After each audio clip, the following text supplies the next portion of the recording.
Good morning, brilliant people. So, mao pa lang gipagmata na ko no, and I wanna make this video because a lot of teachers back in the Philippines nga ako mga kaila, they used to ask if okay ba gyud nga atong i-end up ang ato ang journey in the Philippines. Wait, what is this?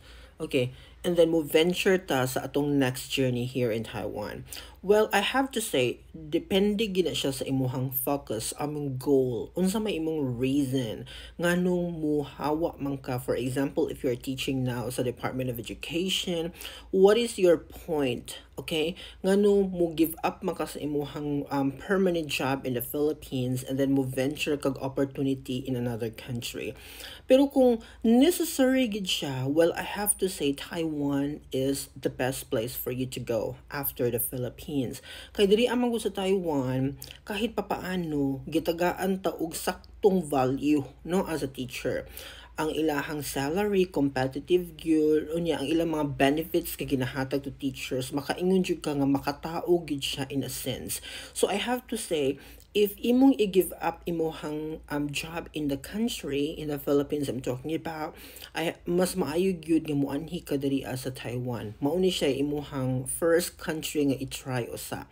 Although akong i-warn imuhang kaugalingon and to the rest of the viewers nga dili gyud pud tanan maswerte nga makasulod diri no, kay I encountered so many teachers gyud nga na ignore or wala gyud nag successful ang ilahang journey going here no, ni try sila pero dili gyud ingon anak ka nindot ang nahitabo or outcome sa ilahang pagpaningkamo to come here.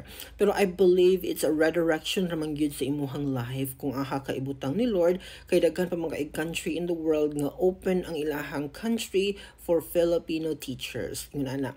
So kung dili ka diri it's a redirection to you. But going back, nganong okay here because kung gikapoy ta sa paperworks in the Philippines, here in Taiwan ang imo ra yung trabaho, the main job nga imong dapat masatisfy is maka-create ka og lesson. Just for example, today, magkaon ko sa akong first meal of the day kay Sunday man karon. So langayan jud ko mata if Sunday ni siya or a weekend na siya. Dugay ko mata, no? So, ang akong ginahimo after eating my first meal, mag-prepare na rin ko para sa ako ang lesson for the whole week. Muna akong ginabuhat. So, dinukdukay na po ta karon to create our PowerPoint presentation nga akong gamiton from Monday to Friday. Ingon ana siya, no?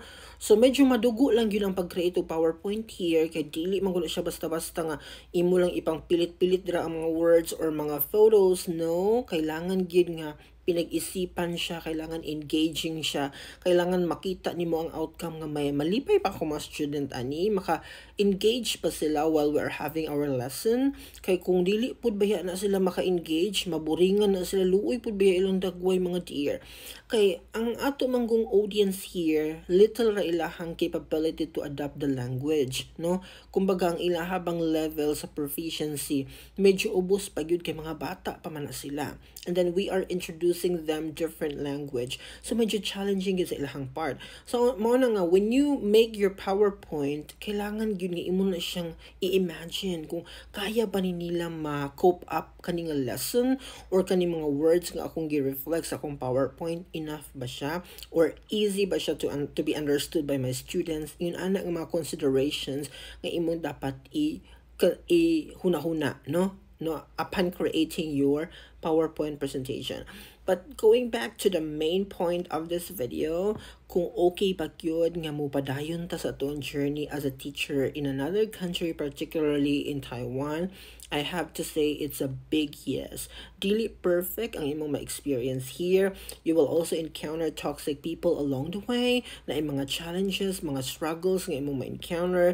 But as to the totality of your experience in this country, for me, better than the previous one, better than the Philippines. So makaingon jud ka nga it's a new beginning, it's a beautiful beginning to your journey here kung imo siyang i-try.